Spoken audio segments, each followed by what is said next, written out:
Abonnez-vous massivement et surtout n'oubliez pas de décrocher la cloche de notification pour ne rater aucun de nos programmes. RK Pro TV.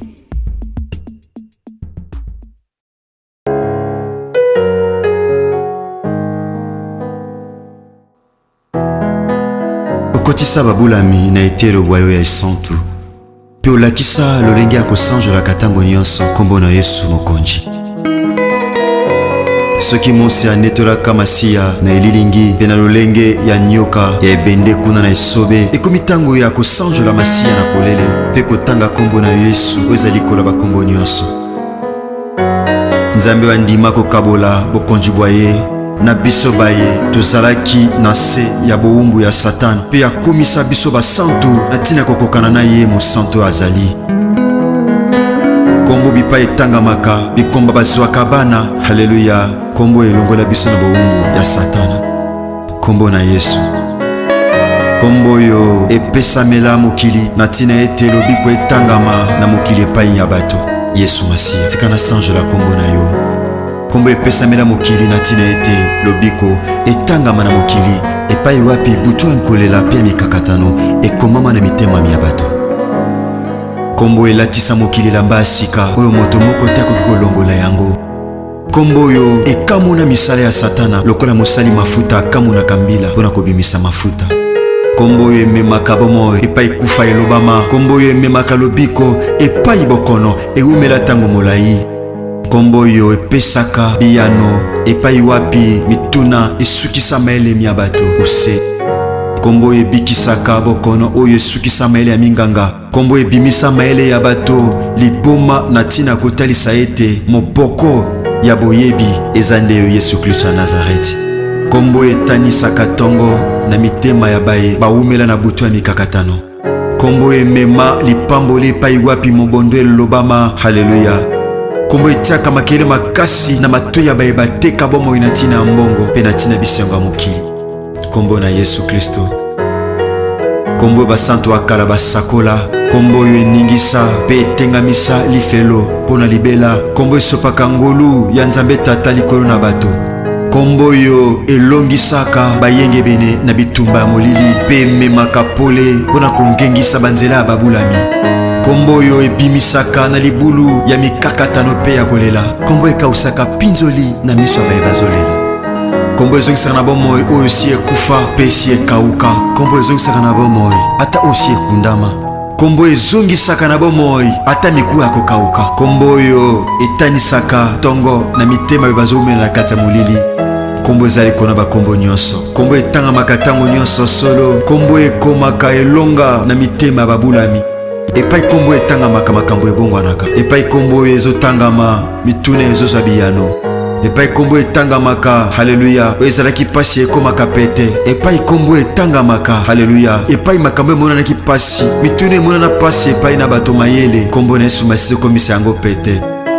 Kombo yo ememaka esengo pe koseka na bilongi oyo ebeba na ntina mitungisi ya pasi ya mokili. Kombo na Yesu. Kombo Nzambe Tata. Kombo eningisaka misala ya Satana. Kombo ezongisaka na bomoi. Kombo ebengaka na kozala eloko etikala kozala te. Kombo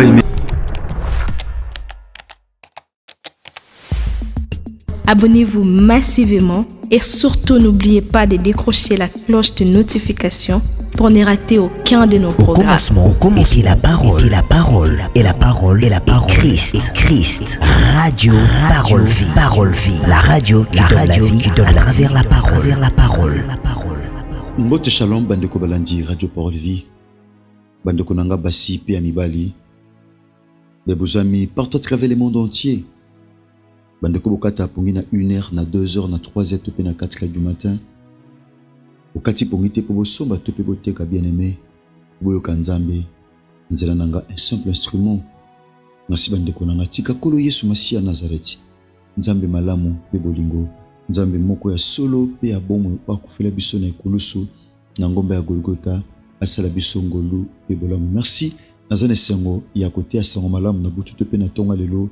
On dirait qu'il y a studio Radio Parole Vie pour la salle binongolo pe bolamu. Merci bandeko oyo bokoma ba pasteur topé évangéliste bandeko bokomela kabiso na déjà na minuit na 1 heure bokomela biso déjà pasteur Tolamuki pasteur toza déjà prêt poto kamateya pola kanisa bino asala bino ngolu pe bolamba ndeko na ngai ya basi pe ya mibali obozami na 4 coins ya monde. Merci bien-aimé dans le Seigneur.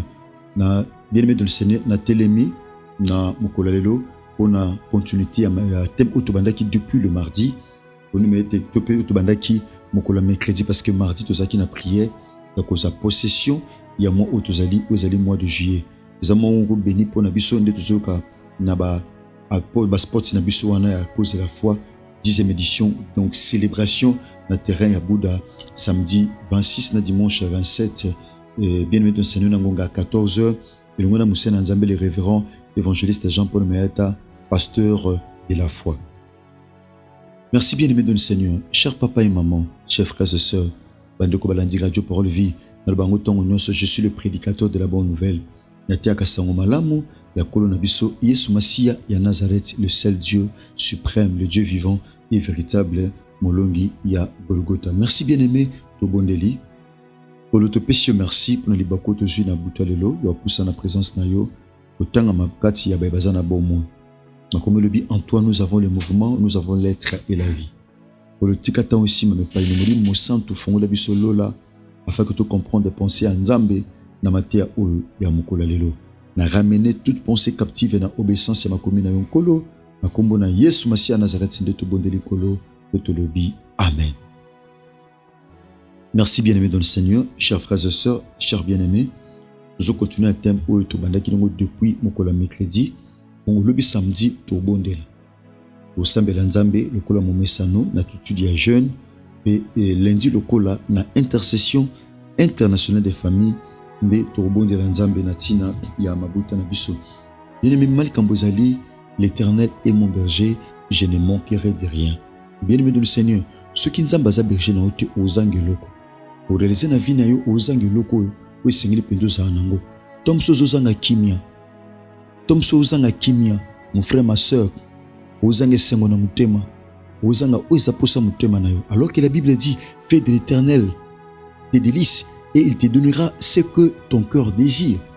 Salai esengo mutema na yo, apesa o mutema no ya nango posa. Bien-aimé dans le Seigneur, mo réaliser ozobika na kati ya ba manquement, ozobika na kati ya ba insuffisance, ozobika na kati bien-aimé dans le Seigneur. Yamika katano pourquoi? Parce que Yahweh azamo bateli na ote. Bien-aimé, yango zanga eloko. So lingo zanga eloko te, esengeli Yesu Masia Nazareth, azala berger na yo, azala berger na yo tango nyonso mon frère ma sœur. Nde pendant que vous allez berger na yo akopesa yo bongo ko ezali penza posa ya motema na yo. Bien aimé dans le Seigneur, totanga ki livre ya psaume tope banzembo psaume 23. David azoloba ya baza mobateli nanga na ozange lokote. Donc otomona David confiance na ye ezalaki placé pa na Nzambe. Pourquoi? Parce que makome lobi na mukana psaume heureux ceux qui placent heureux et c'est mon abaye oyo bazo trouver plaisir na bango pa na Nzambe. Pe makome le bisu na psaume 84. Heureux ceux qui placent à l'Éternel leur appui. Ils trouvent dans leur corps le chemin tout tracé. Et c'est mon abaye oyo bazo ye kamela Yahweh. Et c'est mon abaye oyo bazo sala Christ berger na bango. Et c'est mon abaye oyo bazo komisa Nzambe berger na bango. Ba okuta na mitema na bango banzela si ebongisami. Bien-aimé dans le Seigneur, toza moto a komisi Christ berger na ye. Ozalokola nzete ya mai o lonami pene bale a pesa mbuma na saison na yango. Bien-aimé, nzete pesa mbuma na saison na yango. Pourquoi? Parce que Yahweh azali berger na yo. Mon frère, pendant que Christ azala berger na ote, kolela ezanangambo na yo, défaite ezanangambo na yo, échec ezanangambo na yo, malheur ezanangambo na yo, maladie ezanangambo na yo, nyonso mabe otoko boya na bomoto ekozalaka na ngambo na yo. Pourquoi? Parce que au sepelite Christ azala berger abomona. David abik ya waza mubate nanga na ozanga eloko te. Azo memanga na matiti ya okaukate me matiti ya mobeso. Bien-aimé, seul berger mutako mema mutu pe na matiti ya mobeso. Oreze na kati ya mukili oyo, mukili koma mukili yanko, mukili koma mukili bien-aimé dans le Seigneur, mukili moko bizarre. Batu baolela musu baosepela.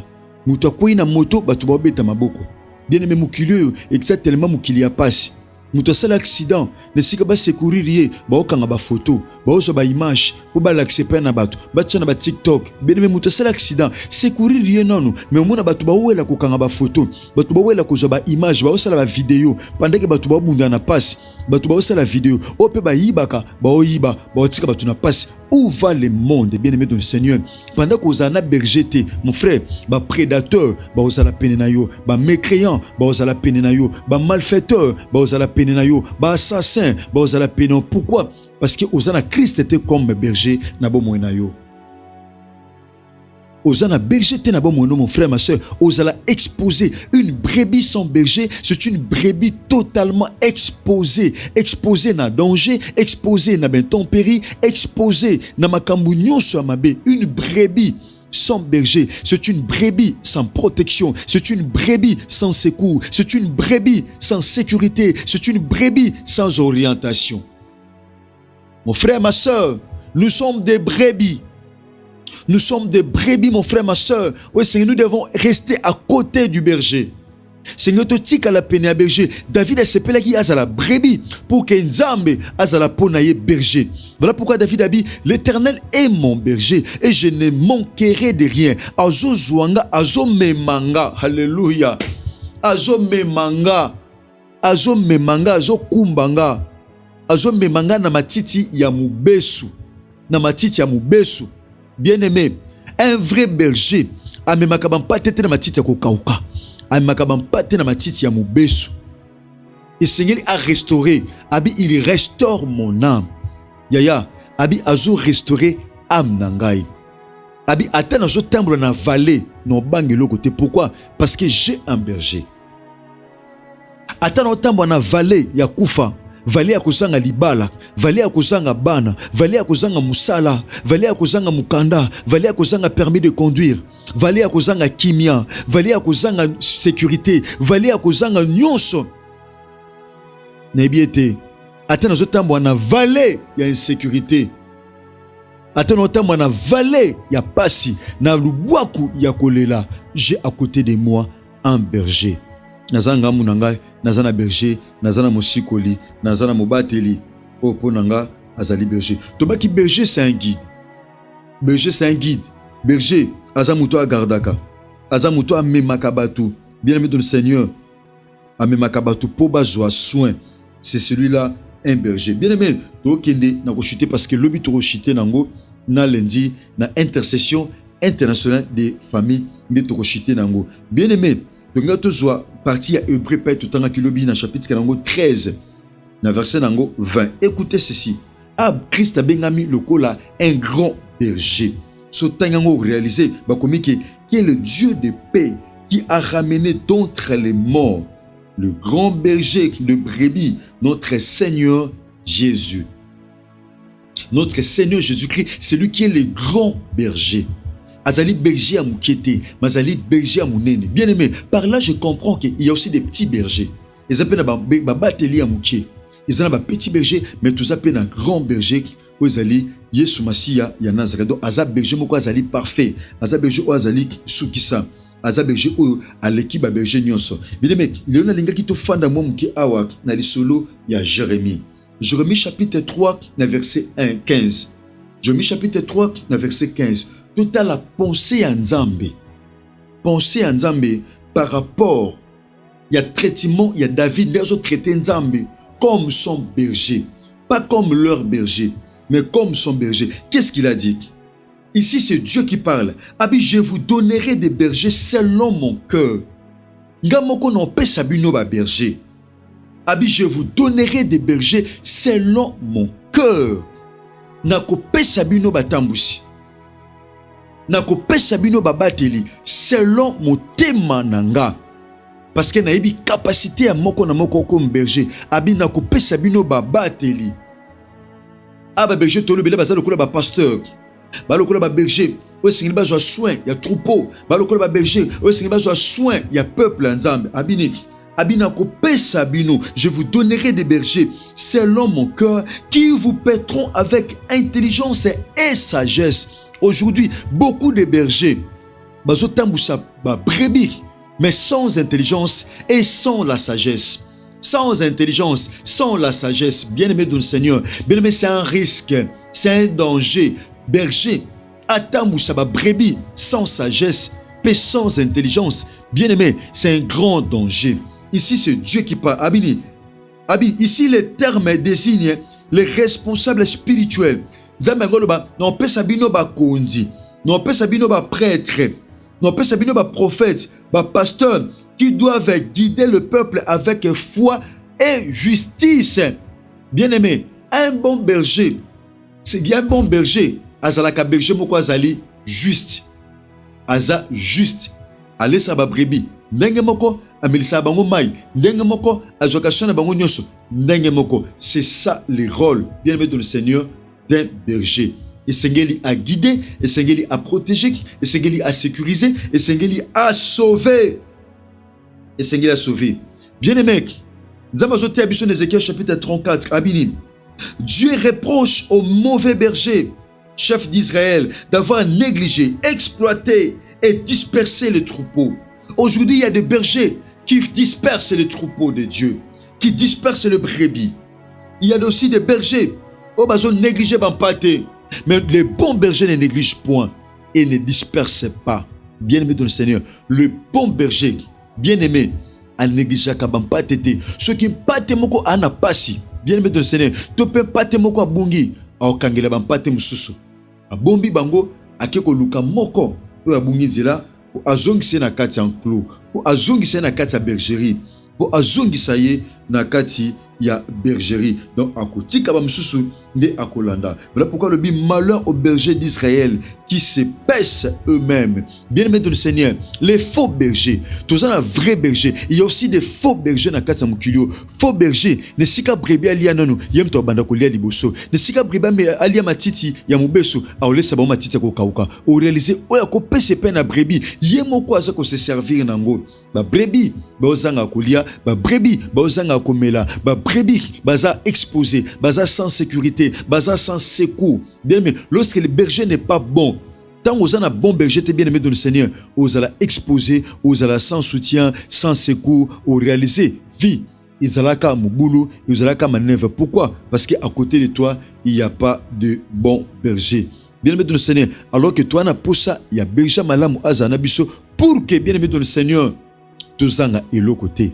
Bien aimé, tozangi pe mingi, bien aimé dans le Seigneur, tozana pour ça Christ, dende azala berger pour nabiso. Voilà pourquoi le bien évangile à Jean abi, je suis le bon berger. Tobi le bon berger, à salani, à guidaka, à protégeaka, à sécurisaka. Nyoswana, ils ont un rôle où il a joué, à sécuriser, bien aimé, à protéger, à guider. Mon frère, ma soeur, aux en a besoin, il y a guidance. Aux en a pour ça, mon frère, ma soeur, aux la guider. Tu as besoin, bien aimé dans le Seigneur, d'être vraiment guidé. Bien aimé, tonton le bela, les bons bergers. Bien aimé, le terme berger symbolise beaucoup de choses. Mais dessus, plus c'est 4 choses, topé 4 éléments, bien aimé dans le Seigneur, au toko. Toko fongolango prochainement, tam sur lobby samedi, topé lundi, dans le Sambonabiso, il y a intercession internationale des familles. Bien aimé, le terme berger symbolise quoi? 1. La guidance divine ou humaine. Bien aimé, berger, bien aimé dans le Seigneur, il y a les bossos. Et là, les bossos, berger symboliser la guidance divine ou spirituelle. Tout le monde a la guidance. Aux guide pour la Kisanzela, parce qu'il est le guide parfait. Donc, le bon berger, il est aussi pour nous un guide parfait.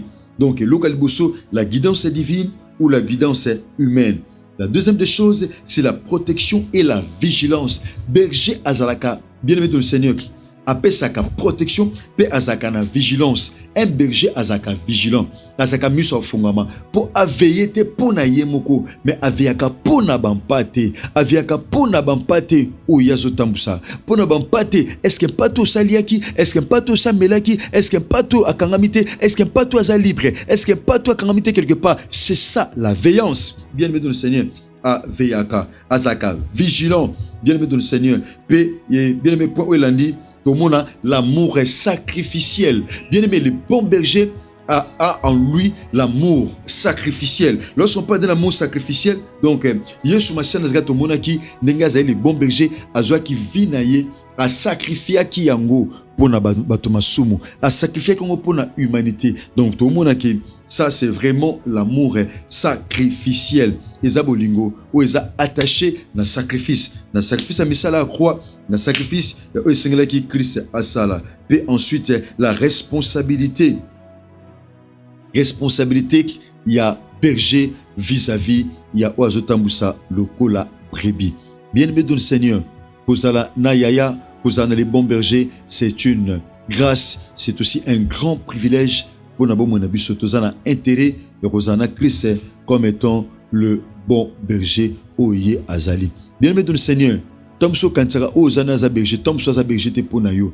Amuninga maza berger parce que vinayo esengi etamusama na un bon berger oeza Yesu Masiya ya Nazareth nzambe moko ya solo pe ya bomo yemte binzela. Il avait dit il est le chemin, la vérité et la vie. Il avait dit nazabe naza berger. Sona memio na gauche au souka place oui. Sona memio na droite au souka place oui. Pourquoi? Parce que il connaît mieux le chemin parce que lui-même ça bien aimé il s'appelle le chemin, la vérité et la vie. Merci ndekonanga moi si pe ya mobali.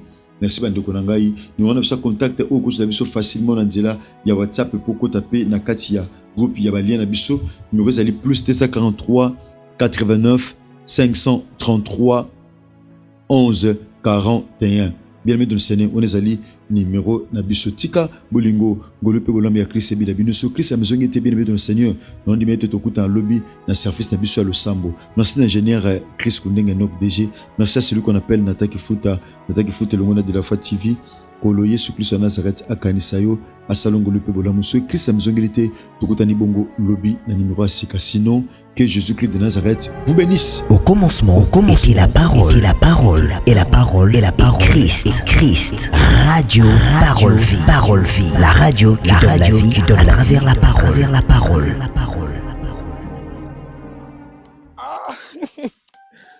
Zambe. Nasali mokili onini na kimi kichasa makamu. Nazongi suna mboko yo biloko ekei.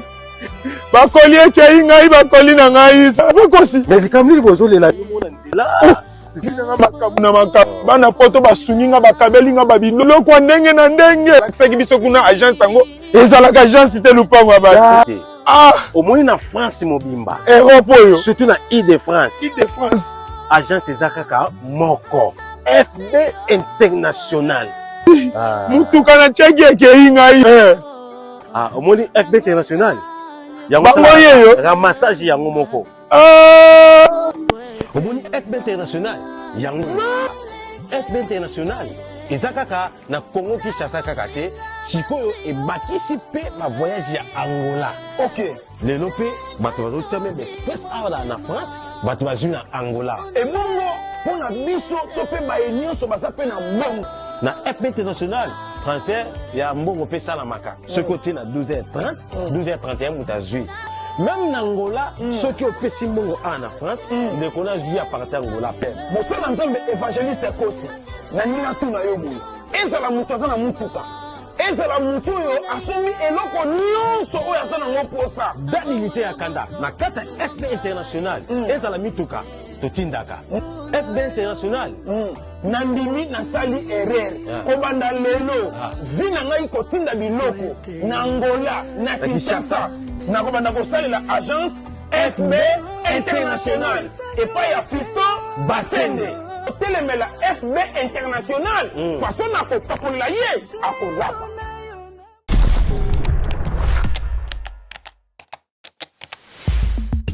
Abonnez-vous massivement et surtout n'oubliez pas de décrocher la cloche de notification pour ne rater aucun de nos programmes. RK Pro TV.